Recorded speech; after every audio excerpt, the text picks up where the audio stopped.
Hey everyone, welcome to the Get Your Life Together Girl podcast, the blueprint to ultimate self-love and inner peace. I'm your host, Danielle Van. As a cognitive behavioral therapist, a life coach to women, and author, I've spent my life studying and learning from the stories that make us human.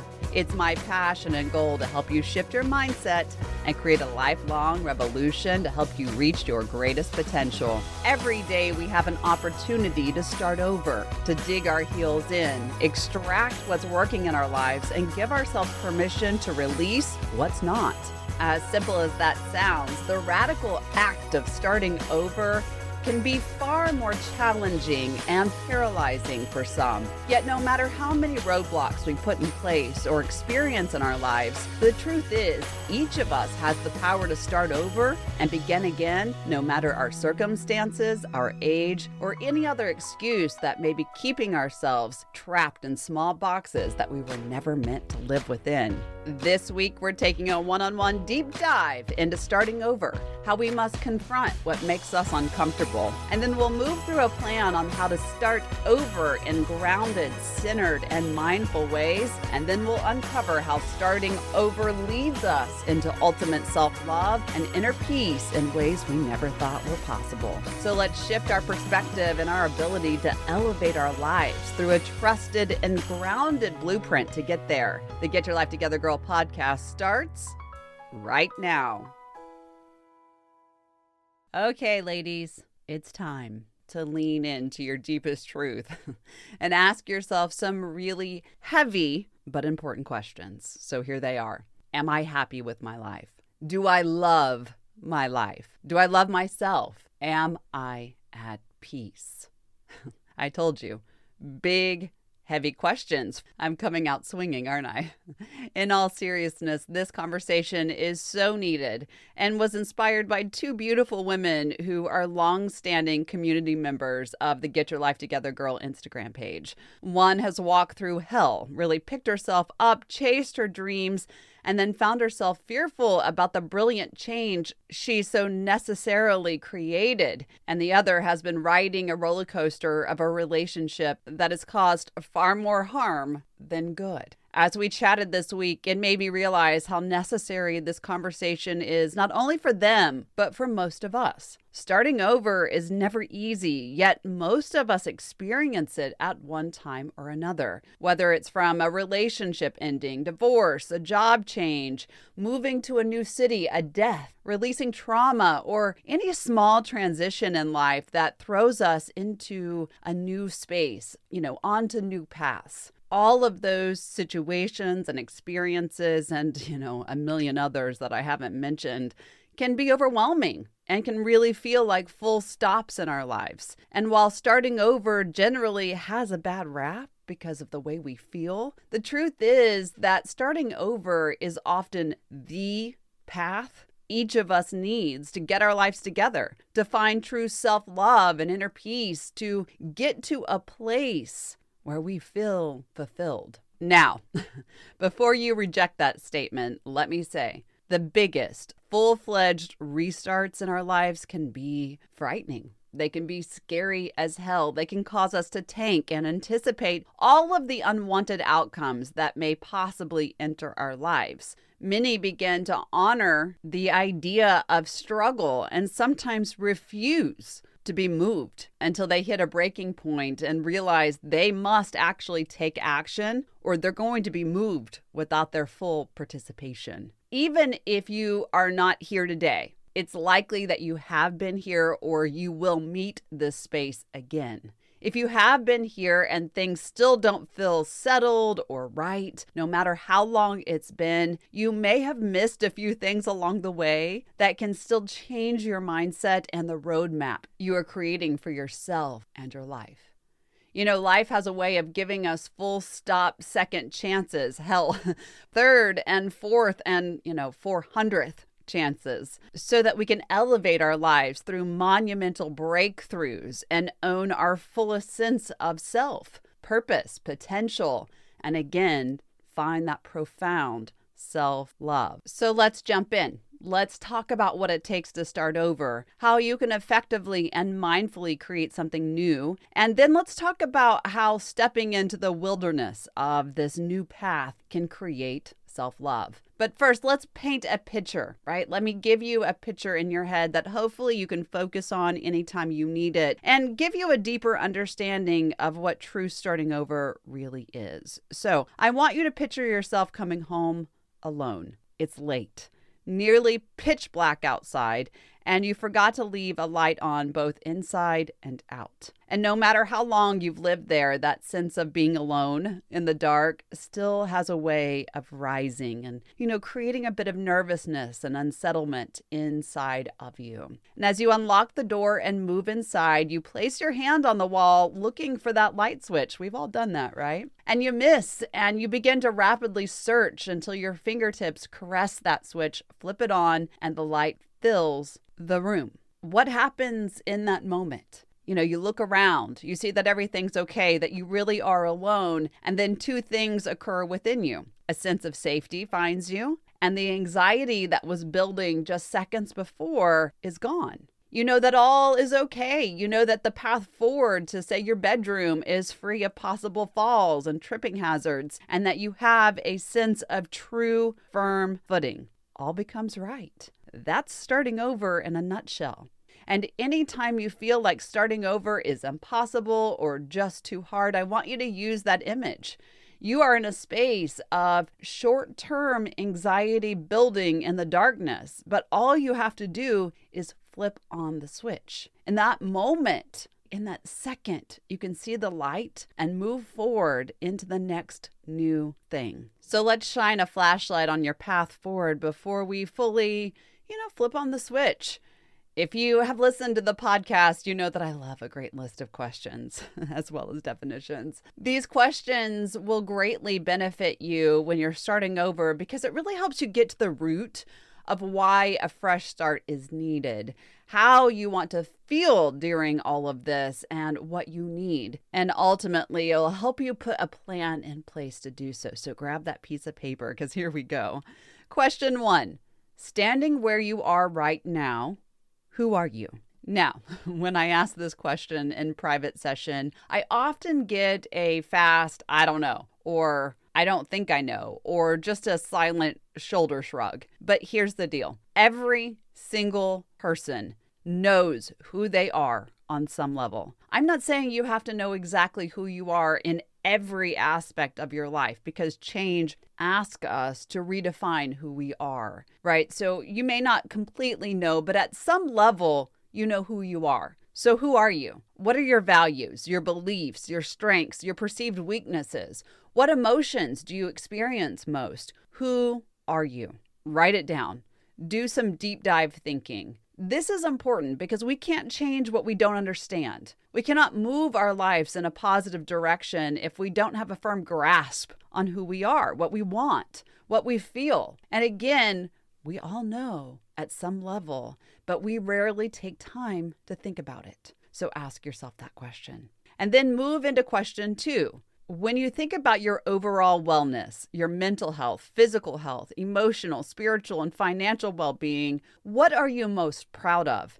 And what do you most want to change? Understanding the positive and the negative are extremely important. In times of big change, in times of starting over, we lean into the negatives. We lean into what's not working. But I want you to really understand that positive and negative are both present, no matter what is happening around you or through you. Think about the ending of a relationship.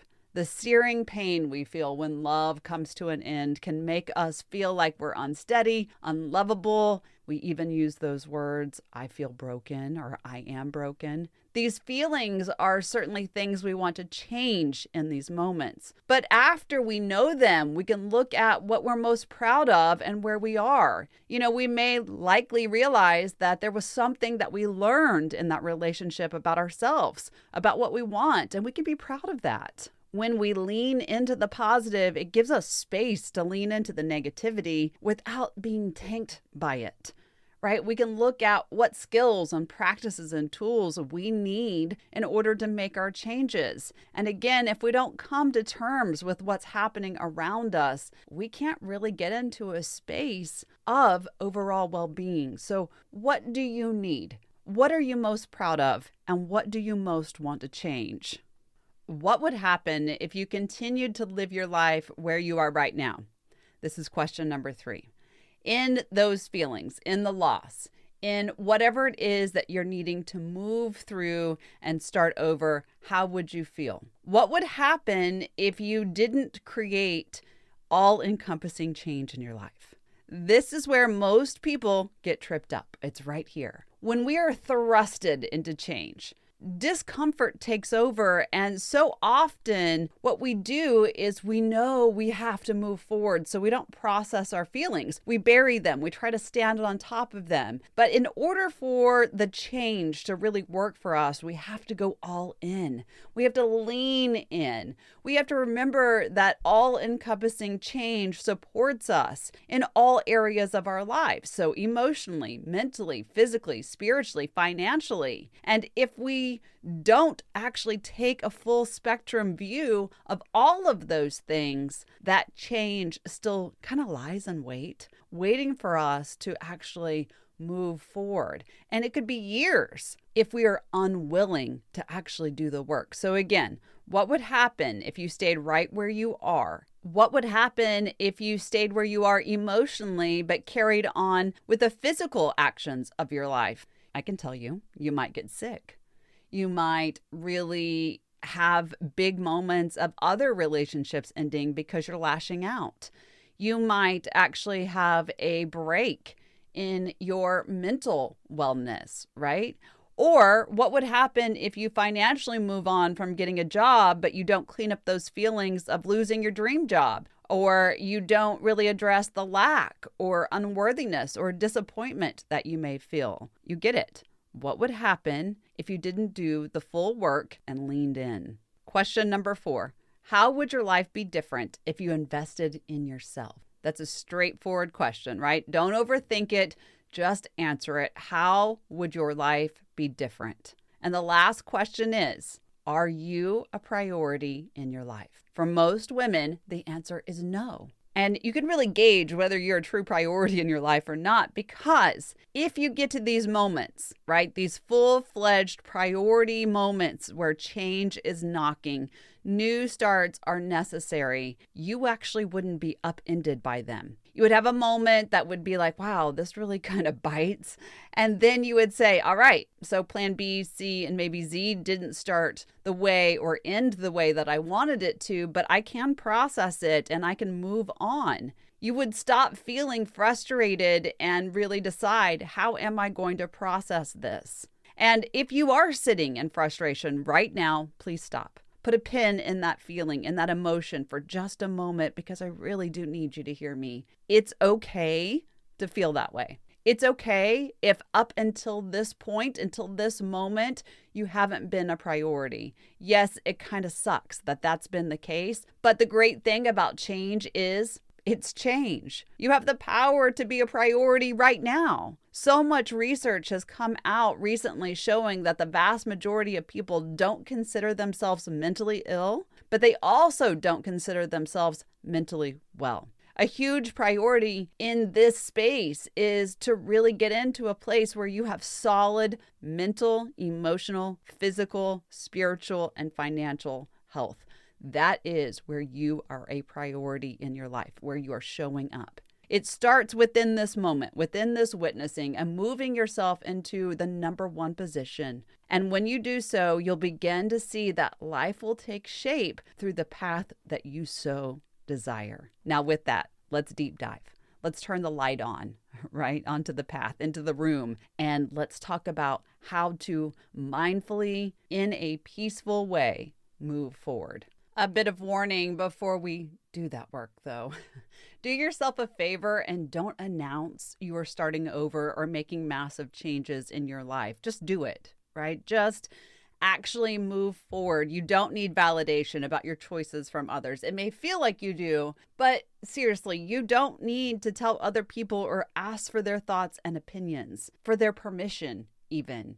When we do this, we often receive feedback that makes us feel even more uncertain, insecure, unworthy, and a host of other negatives. When we already feel that life is not working for us and we pile more on, what happens? We break.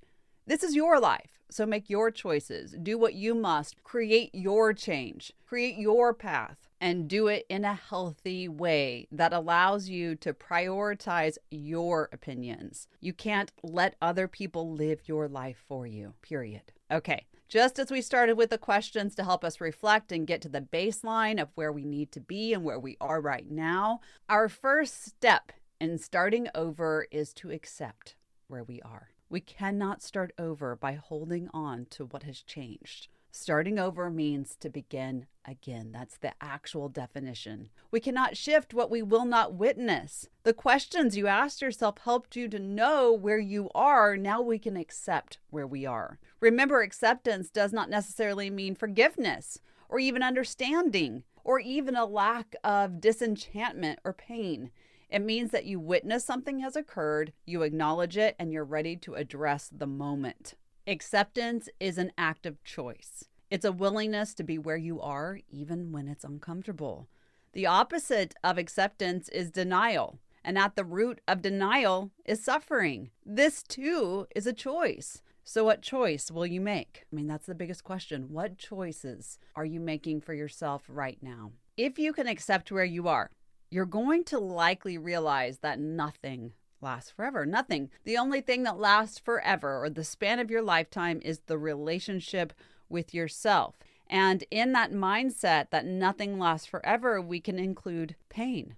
And for anyone who says, well, you've clearly never lost anyone close to you, or you haven't witnessed the kind of trauma and pain that I have experienced, I will say, I have been deeply touched by grief, and I've walked through personal trauma, and I've moved thousands of women through trauma too. So many I've lost count. And the deal is, even in the hardest moments, even in the most pain ever imagined, there will be a day where that pain changes, where that pain eases, where it moves into a space where it is not all-encompassing.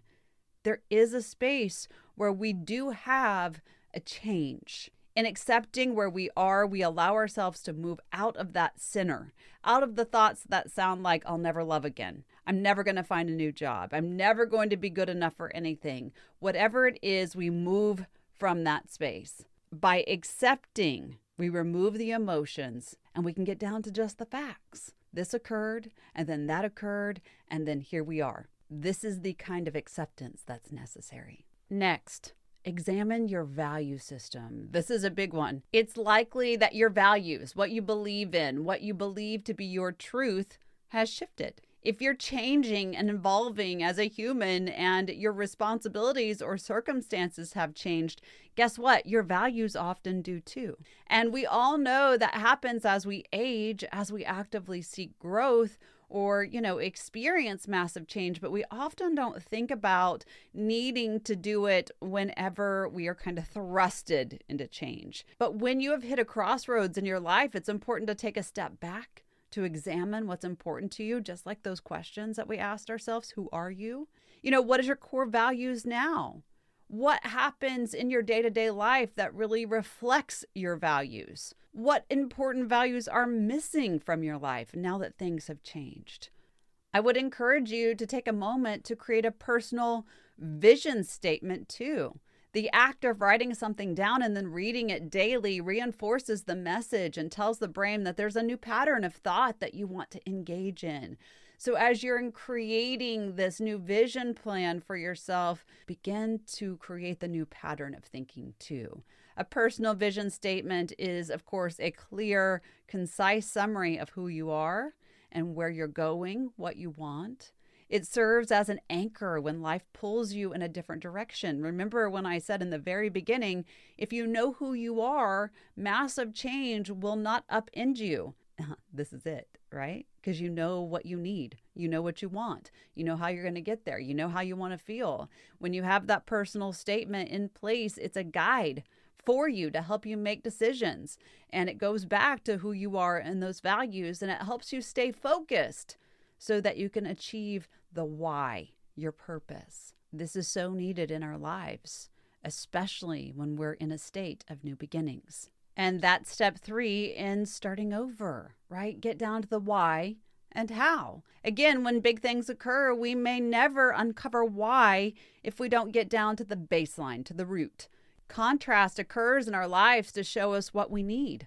Hard things happen because we need to be shown what we do not want and what we do. We see big changes as bad, but seriously, just because a door closes doesn't mean that a fresh beginning is just beyond the horizon. Sometimes we have to make room for things. We have to be able to receive what we do want and what we need. And if there's already something filling that gap, wouldn't it make sense that that gap has to be opened? Of course it does. You already have examples of this in your life today. You just have to look back. You have to look at, those moments where things shifted, but now because of that shift, you have something so much better.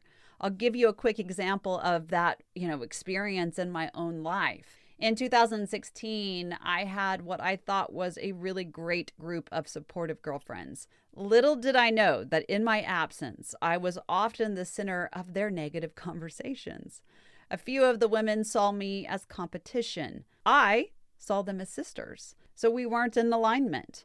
This was the same year that all hell broke loose in my life, and I started my own growth and healing journey. I remember sitting in my office on the floor, of all places, with a journal in my hand, trying to process the really strong and raw emotions of everything that I had experienced over the last, I believe it was about 60 days at that point. It was, losing 2 parents and nearly losing our daughter and becoming sick myself from all of the stress and really the unwillingness to look at my own emotional pain. And I actually have that journal still available to me today. I kept it because it was so important.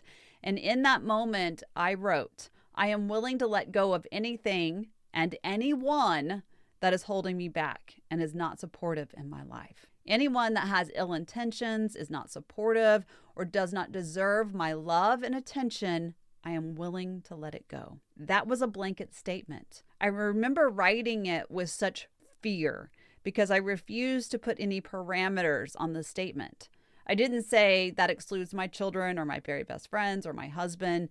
It was a harsh anyone, right? Anyone in my life that I am not aligned with, you can go. Within 2 weeks of writing that statement, every single friendship within that group, at least my friendship with those individual ladies, dissolved. Some were spoken, some were unspoken, but they were gone. And truthfully, for a bit of time, I was heartbroken until I realized I had received exactly what I had asked for. And the reason why those friendships were dissolving was because they were not in alignment with me. They were really distractions to what I needed to be doing, which was healing, to go back to school, to be learning what it meant to truly support women and to be supported by them too. That was my why for that change occurring. And yes, it hurt, but it gave me a new beginning. And without it, I don't think I would be here. I think I would still be stumbling around with those ladies feeling like I was, in a group of people who actually gave a damn about me, but that wasn't true.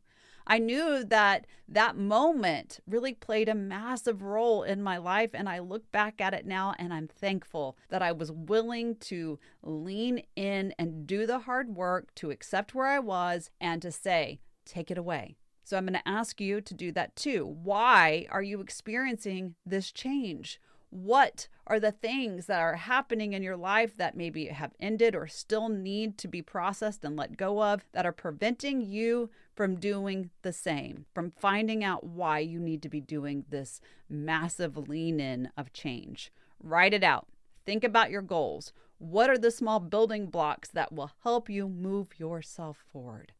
Big questions, with massive benefits. Next, take stock of your failures and your successes. Remember, you have already asked and answered whether you are prioritizing yourself. So now we take stock. And instead of getting down or becoming depressed or filled with anxiety when things are not working out as you planned, ask yourself, am I counting my blessings or am I counting my failures? Such an important question, such an easy thing to really identify. Is this a failure or is this a success? Sometimes walking out of a relationship is a success factor, and we don't see it as that.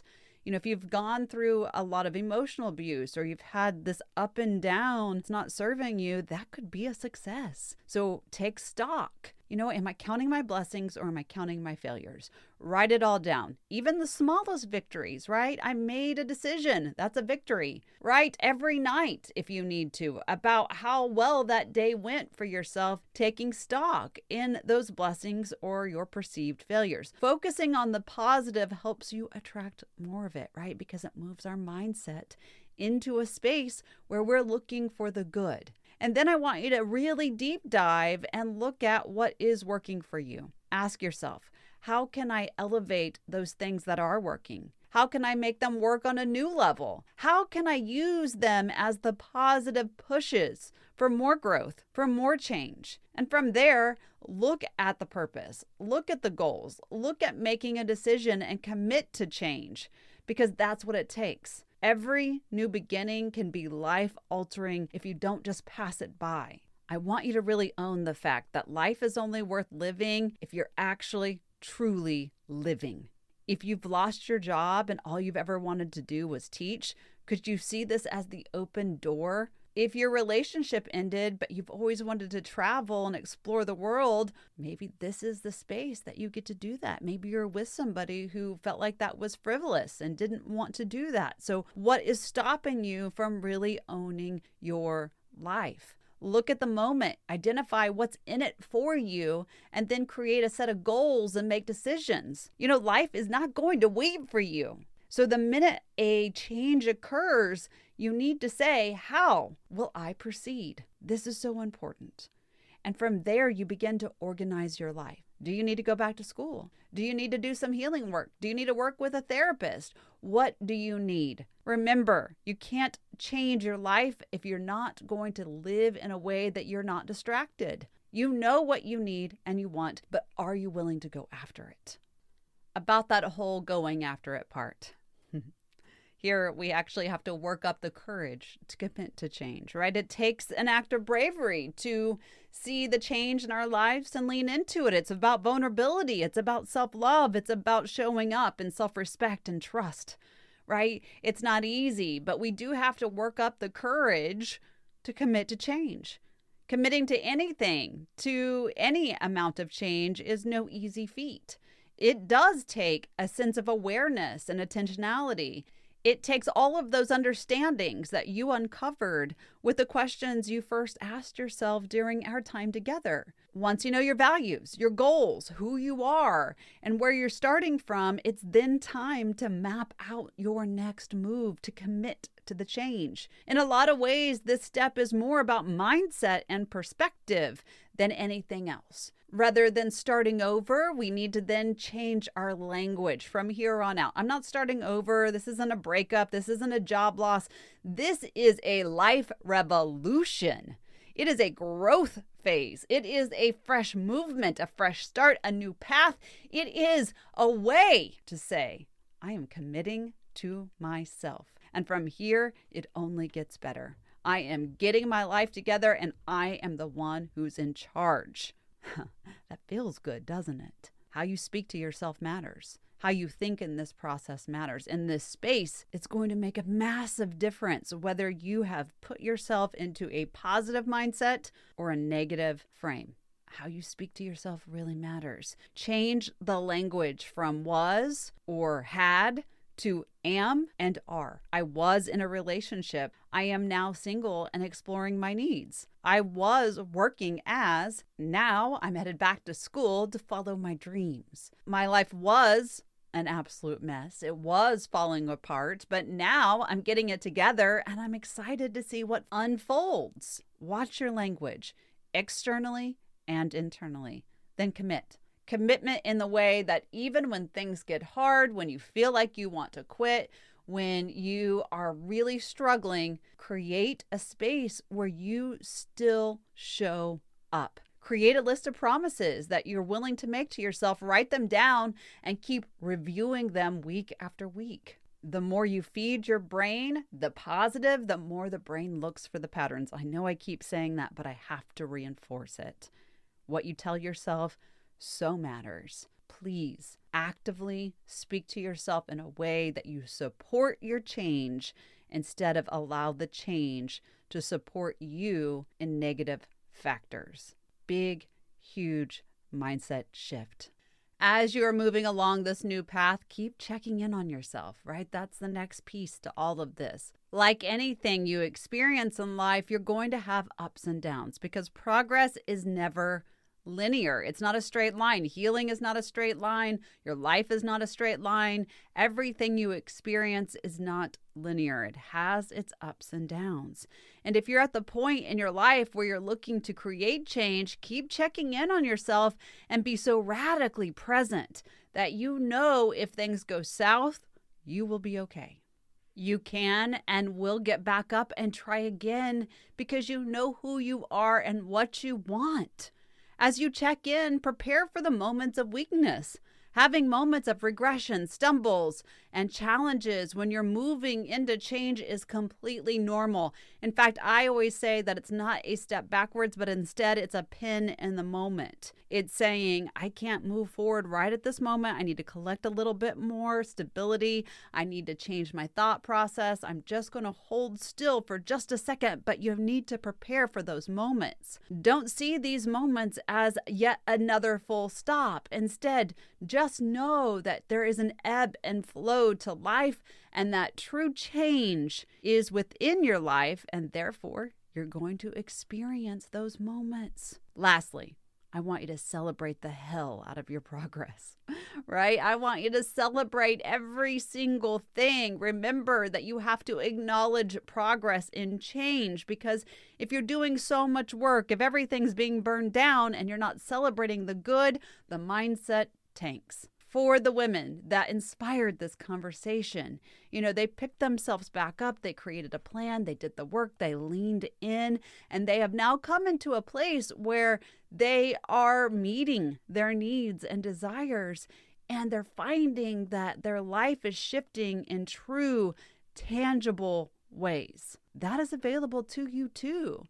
And each of these steps forward need to be celebrated. It's also important for me to say that some of these big victories, these wins that you're celebrating, might be very long term. Sometimes when that occurs, you can lose sight of what you're working toward.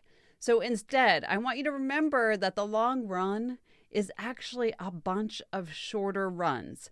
So celebrate them. Celebrate the small, little details.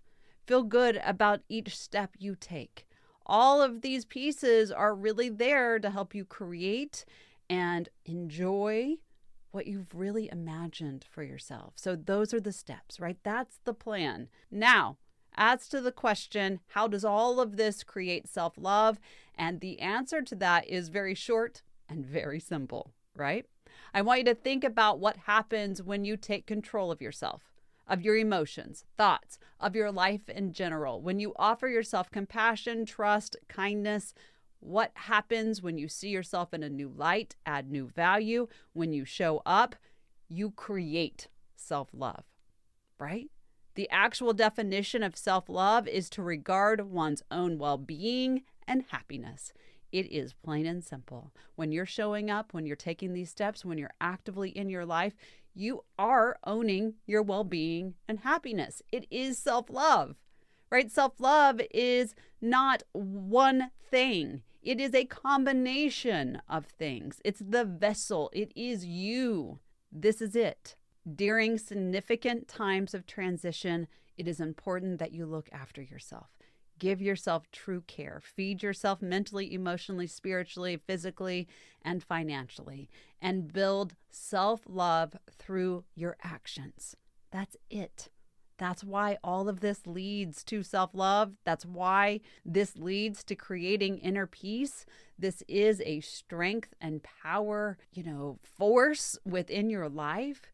And what's better than that? Sure, sometimes we have to walk through hell to get to where we need to be. But when we take control and do the work, create a plan, we turn the lights on in our lives, right? We're not standing at the door anxious because it's dark. We see our footing. We move into the space. We let go of the scary and, fear-ridden, tripping traps that we are, unwilling to look at. Instead, we turn the light on and give radiance and space and need and joy to ourselves, to our lives. This is why you must welcome change. Welcome discomfort when you need to, because this is how you turn on the light switch.